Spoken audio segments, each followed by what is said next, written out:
आज सुनते हैं गुरुवार की व्रत कथा। दोस्तों, प्राचीन काल की बात है। किसी राज्य में एक बहुत बड़ा प्रतापी और दानवीर राजा राज करता था।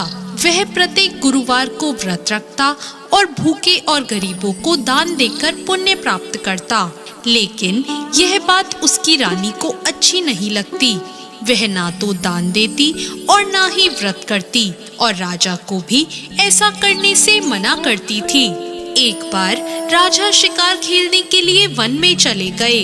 महल में रानी और दासी थी। उसी समय बृहस्पति देव साधु का रूप धारण करके राजा के दरवाजे पर भिक्षा मांगने आए। साधु ने जब रानी से भिक्षा मांगी तो रानी ने कहा, हे साधु महाराज, मैं इस दान पुण्य से तंग आ गई हूँ।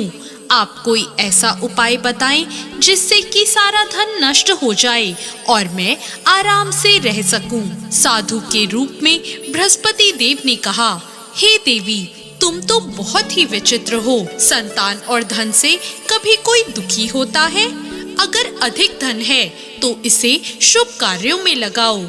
कुंवारी कन्याओं का विवाह कराओ, विद्यालय और बाग बगीचों का निर्माण कराओ। ऐसा करने से तुम्हारे दोनों लोग सुधर जाएंगे। परंतु साधु की इन बातों से रानी को खुशी नहीं हुई।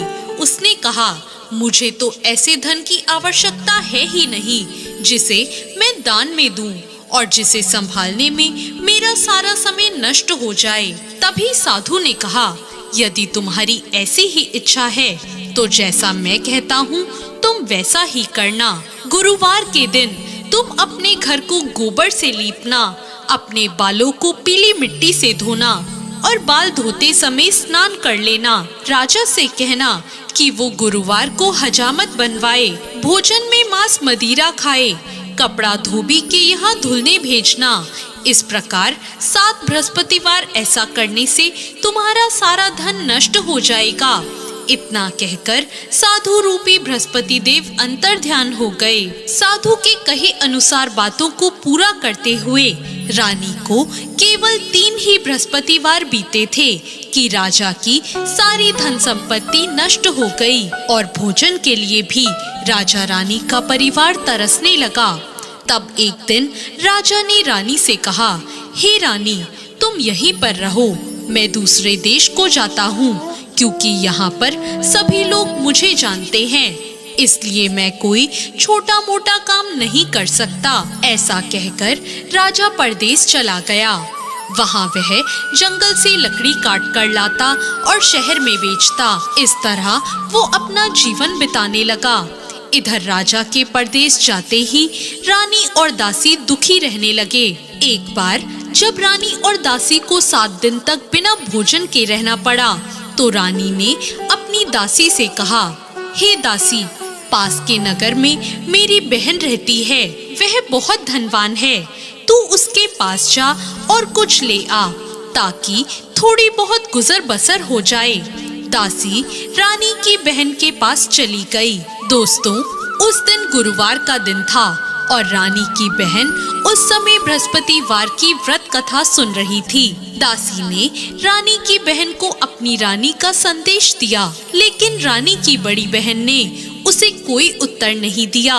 जब दासी को रानी की बहन से कोई उत्तर नहीं मिला तो वो बहुत दुखी हुई और उसे बहुत क्रोध आया। दासी ने वापस आकर रानी को सारी बात बता दी।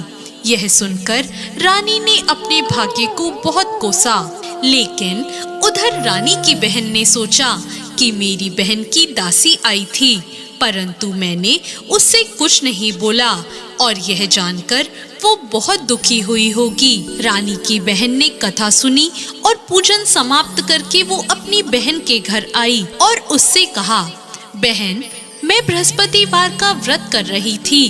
तुम्हारी दासी मेरे घर आई थी, परंतु जब तक कथा होती है तब तक ना तो उठते हैं और ना ही बोलते हैं, इसलिए मैं कुछ नहीं बोली। अब तुम बताओ, दासी यहाँ क्यों आई थी? रानी ने कहा, बहन, मैं तुमसे क्या छुपाऊं? हमारे घर में खाने को अनाज तक नहीं है। ऐसा कहते कहते रानी की आंखें भर आई। उसने दासी समेत पिछले 7 दिनों तक भूखे रहने की अपनी बात बताई। रानी की बहन ने ये सब जानकर कहा, देखो बहन, भगवान बृहस्पति देव सबकी मनोकामना पूर्ण करते हैं। देखो, शायद तुम्हारे घर में अनाज रखा हो। पहले तो रानी को विश्वास नहीं हुआ, पर बहन के आग्रह करने पर उसने अपनी दासी को अंदर भेजा तो उसे सचमुच अनाज से भरा एक घड़ा मिल गया।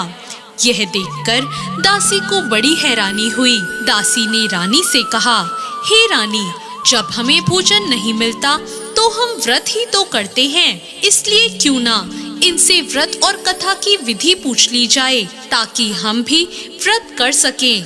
तब रानी ने अपनी बहन से बृहस्पतिवार की व्रत कथा के बारे में पूछा।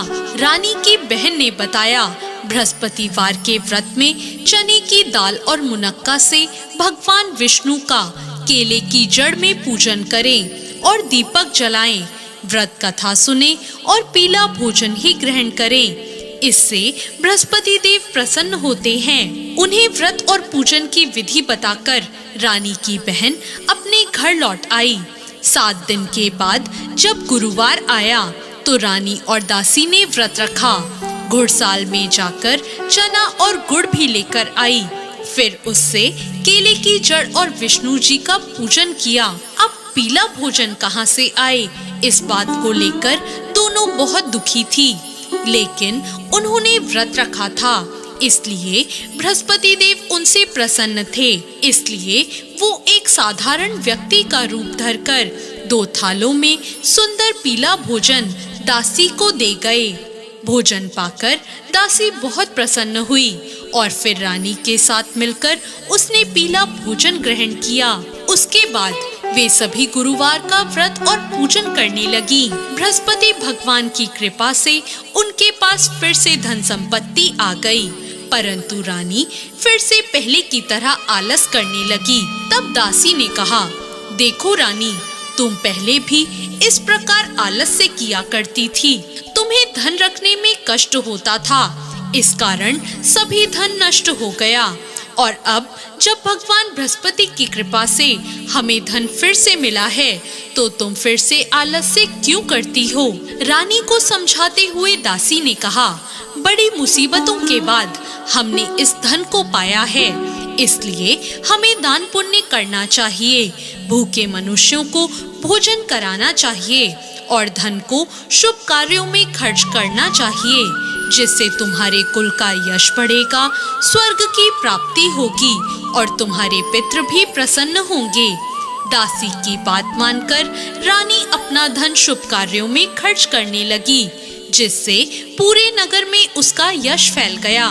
दोस्तों, ये थी बृहस्पतिवार की व्रत कथा। बृहस्पतिवार व्रत कथा के बाद श्रद्धा के साथ आरती करनी चाहिए, जिसके बाद प्रसाद बांटकर उसे ग्रहण करना चाहिए। दोस्तों, कथा अच्छी लगी हो तो वीडियो को लाइक जरूर करें और साथ ही हमारे चैनल को सब्सक्राइब करना ना भूलें। धन्यवाद।